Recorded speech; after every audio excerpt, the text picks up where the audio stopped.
Saatnya ngopi. Ngobrol Piala Dunia.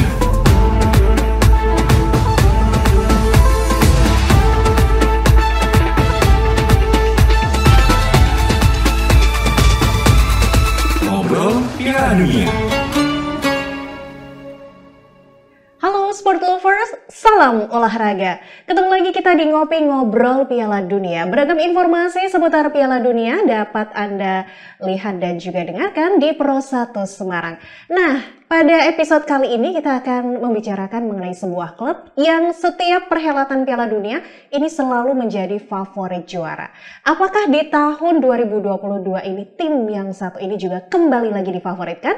Kita akan ngobrol bersama dengan salah satu wartawan senior ya, yang pastinya sudah tidak asing lagi, ada Bung Darjo Soyat. Baik Bung Darjo, salam olahraga dulu ya. Salam olahraga Mbak.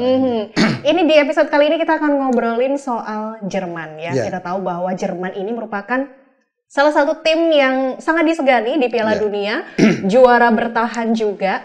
Kalau melihat dari materi pemain ya, bagaimana kans Jerman di Piala Dunia 2022 ini? Ya, terima kasih Mbak. Jadi saya rela sedikit.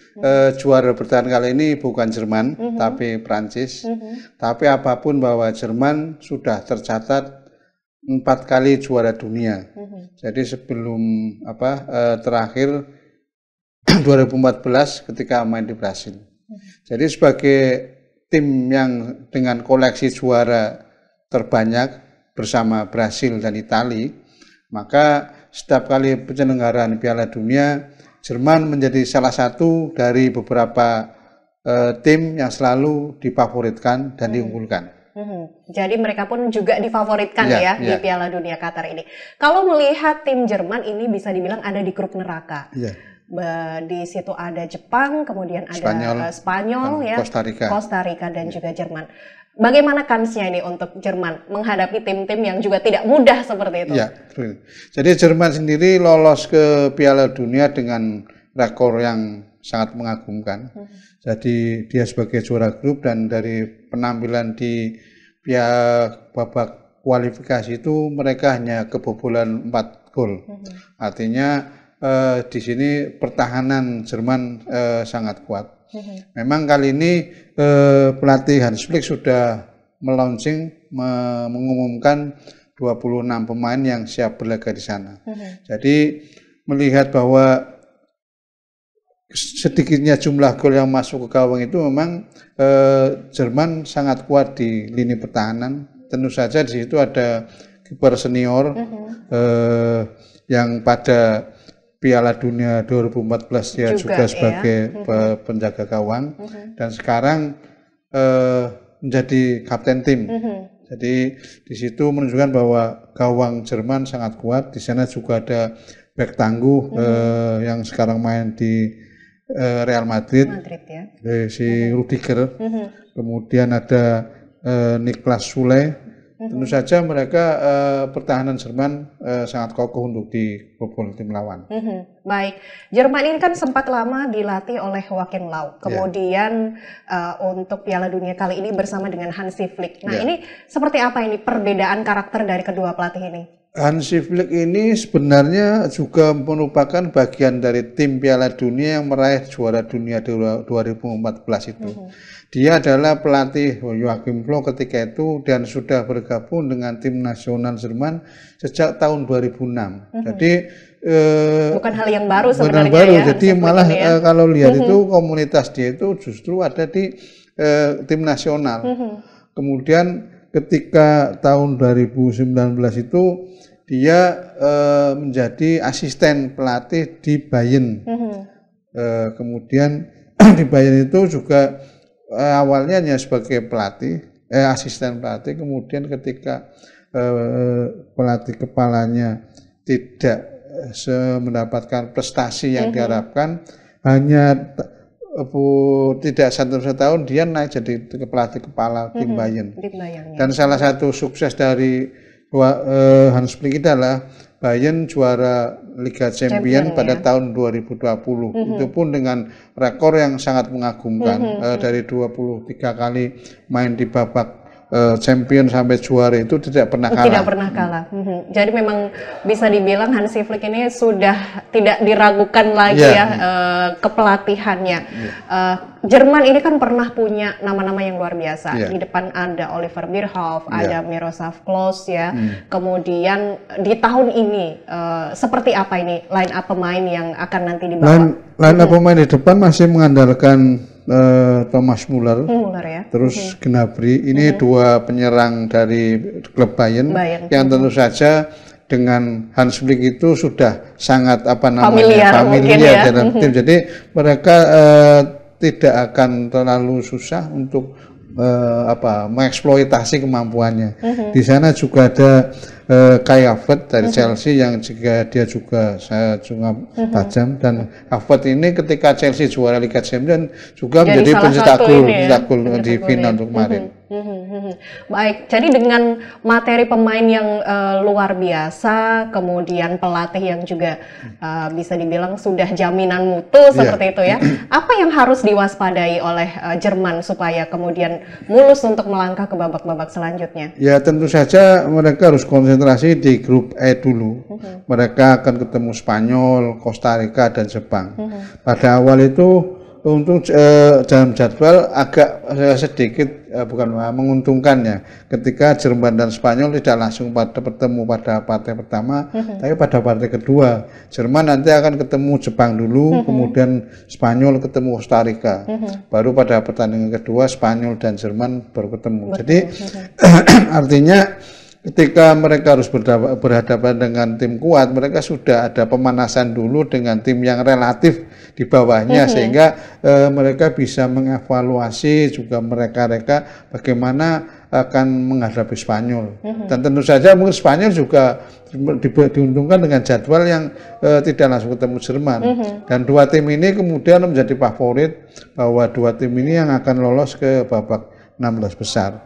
Tapi bahwa ini namanya kompetisi pertandingan, Jerman maupun Spanyol tidak boleh mengabaikan kekuatan Jepang dan Costa Rica yang bisa saja menjadi tim yang mengejutkan.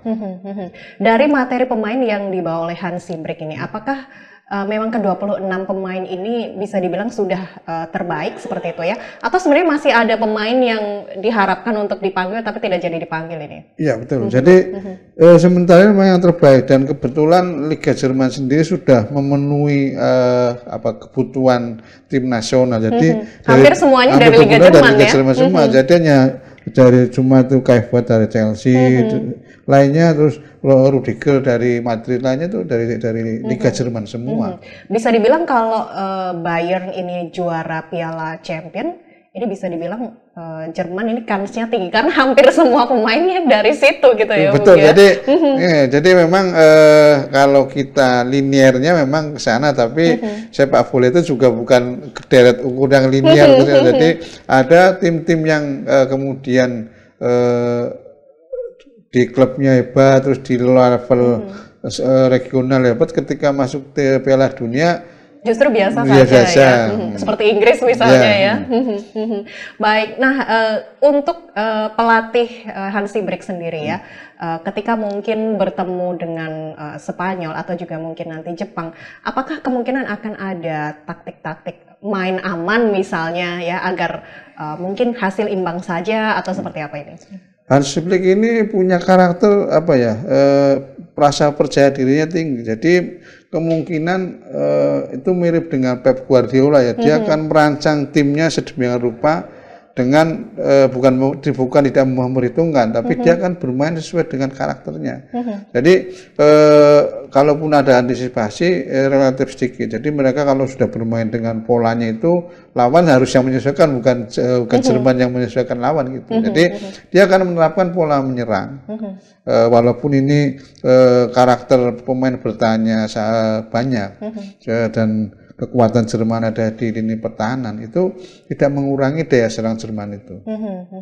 Baik, di belakang ya, di depan tadi sudah ada beberapa pemain yang memang sudah tidak dilakukan lagi. Di belakang nanti mungkin akan digawangi oleh Neuer ya, kalau tidak salah masih menjadi andalan. Nah, seperti apa ini tim tengah dari Jerman ini sendiri?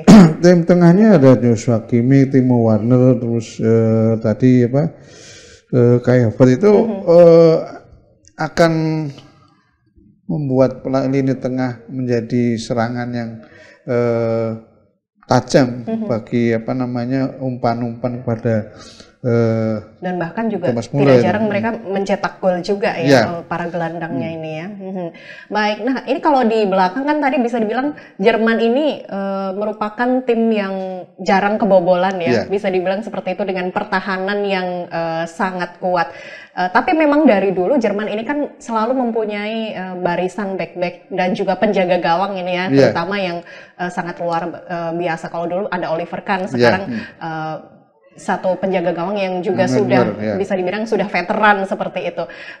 Bagaimana apalagi akan menjadi kapten seperti itu ya. Bagaimana sih sosok dari seorang penjaga gawang Jepang ini untuk memotivasi dan mungkin memberikan semangat bagi tim Jerman itu sendiri? Ya, jadi Neuer ini di tim Jerman maupun di klubnya Bayern memang pemain paling senior. Jadi dia akan memberi motivasi dan ketenangan bagi barisan belakang dan tengah untuk dia berkreasi membuat permainan dari bawah tengah pada penyerangan ke tim lawan. Jadi seorang pemain, terutama pemain belakang itu akan menjadi berkreasi dengan tenang kalau merasa memiliki penjaga gawang yang tangguh. Jadi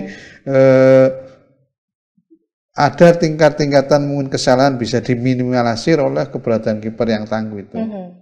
Baik, jadi mungkin para penyerang ini juga bisa dibilang aman ya, untuk bergerak bebas, melancarkan serangannya tanpa harus membantu ikut turun untuk bertahan seperti itu. Jadi prediksinya mungkin nanti Jerman akan jadi juara grup atau seperti apa ini, Bung? Jerman mungkin biasanya kalau di babak kualifikasi ini satu pertama yang penting lolos dulu. Ketika sudah lolos itulah kemudian menghitung-hitung nanti pada babak kedua itu calon lawan yang akan dihadapi tim mana. Ketika calon lawan dari grup sebelah kok malah terjadi kejutan, misalnya dia perhitungkan grup sebelah Brasil misalnya yang lolos, ternyata yang lolos bukan itu, dia akan mengubah juga strategi itu, strategi bahwa dia untuk menghindari lawan itu dia mungkin, makanya dulu ada istilah mengalah, bahkan ada yang lebih ekstrim lagi sepak bola gajah dan sebagainya. Dia mengalah untuk strategi ke depan tanpa mengabaikan nilai-nilai sportivitas. Jadi jangan sampai untuk mencapai yang ke sana dia mengorbankan sportivitas, nanti akan menghasilkan sanksi dari FIFA itu sendiri ya.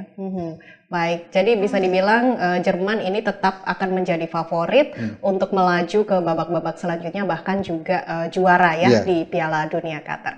Baik, Bung Darjo, terima kasih ya atas bincang-bincangnya kali ini. Kita akan sambung lagi dengan topik-topik menarik lainnya. Dan sport lovers, demikian ya bincang-bincang kita dalam Ngopi Ngobrol Piala Dunia untuk episode kali ini. Untuk Anda yang mungkin ingin mengetahui berbagai informasi seputar Piala Dunia, jangan lewatkan Ngopi Ngobrol Piala Dunia setiap hari. Salam olahraga, sampai jumpa.